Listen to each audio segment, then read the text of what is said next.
दोस्तों, गर्मी का मौसम आ चुका है। चिलचिलाती धूप और घर में बढ़ती उमस। अप्रैल की शुरुआत से ही पारा चढ़ने लगा है और घर से लेकर दफ्तर तक कूलर से लेकर एसी यानी एयर कंडीशनर की जरूरत महसूस होने लगी है।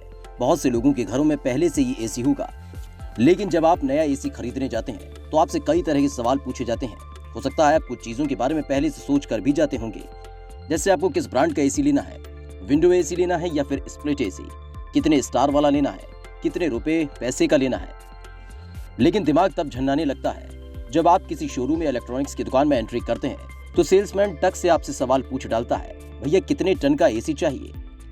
1 टन का, 1.5 टन का, 2 टन का। और बस इसी सवाल से बहुतों का सिर चकरा जाता है। बहुत से लोग सोचते हैं कि इतने वजन वाला एसी भी होता है क्या एसी इतना वजनदार होता है? फिर सेल्समैन आपको इसका मतलब समझाता है। हालांकि इस बारे में मन में सवाल उठना तो लाजमी है। एसी का वजन 1000, 1500 या 200 किलो तो नहीं होता। फिर 1 टन, 1.5 टन या 2 टन का एसी क्यों कहा जाता है? तो कोई बात नहीं, हम आपको ऐसी जानकारी देंगे कि आप हमेशा के लिए इस दिक्कत से छुटकारा पा लेंगे। लेकिन इससे पहले आपको एसी के टन के बारे में बताएं। पहले ये समझ लीजिए, ये ससुरा टन होता क्या है। तो दोस्तों, टन वजन मापने का एक मानक होता है, ठीक वैसे ही जैसे ग्राम, किलोग्राम, क्विंटल वगैरह वगैरह। अब 1000 ग्राम का होता है 1 किलोग्राम, 100 किलोग्राम का होता है 1 क्विंटल और करीब करीब 9 क्विंटल का होता है 1 टन। ग्राम से लेकर किलोग्राम और क्विंटल वगैरह देसी मानक है, जबकि टन एक विदेशी मानक है, जिसमें ठीक से 1 टन करीब 907.18 किलोग्राम का होता है। हालांकि एसी आप खरीदने जा रहे हैं, वहां इसके मायने थोड़े से बदल जाते हैं। यानी जब आपसे पूछा जाता है कि आप कितने टन का एसी लेंगे, तो इसका मतलब ये होता है कि उतने टन वजन का एसी आएगा। एसी में टन का मतलब उससे आपको मिलने वाली ठंडक से होता है, यानी घर को ठंडा करने की ऊर्जा से होता है।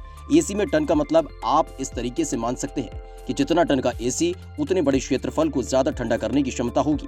अब इसे थोड़ा आसान शब्दों में समझें तो 1 टन के एसी का मतलब ऐसे समझिए कि आपके कमरे को 1 टन बर्फ जितनी ठंडक देगा। 1 टन का एसी कमरे को उतना ही ठंडा करेगा। वहीं 2 टन का एसी 2 टन बर्फ के बराबर कूलिंग करेगा। इसका यही साधारण सा मतलब होता है, जिसके बारे में बहुत कम लोग ही जानते हैं। इसका सीधा संबंध आपके कमरे के साइज से होता है। अगर आपका कमरा 10 बाय 10 यानी 100 स्क्वायर मीटर का है तो आपके लिए 1 टन का एसी काफी है। अगर आपका कमरा 100 स्क्वायर फीट से ज्यादा और 200 स्क्वायर फीट से कम है तो 1.5 टन का एसी होना चाहिए। वहीं 200 से ज्यादा स्क्वायर फीट के कमरे के लिए 3 टन का एसी लेना ज्यादा सही रहेगा। अगर आपका कमरा 100 स्क्वायर फीट से बड़ा यानी 170 स्क्वायर फीट का है और आपने 1 टन का ही एसी लगवाया है तो पूरे कमरे में 1 टन बर्फ के बराबर ठंडक नहीं मिलेगी। यानी इतने बड़े कमरे के लिए 1 टन का एसी पर्याप्त कूलिंग नहीं दे पाएगा। ऐसे में रूम को ठंडा होने में काफी समय लग सकता है। वहीं अगर आपने 100 स्क्वायर फीट के कमरे के लिए ही 3 टन का एसी खरीद लिया तो वो भी सही नहीं है। कारण ये कि आपके कमरे को सुपर कूल तो कर देगा, लेकिन इसमें फालतू की बिजली खर्च होगी जो आपके बजट का जायका बिगाड़ देगी।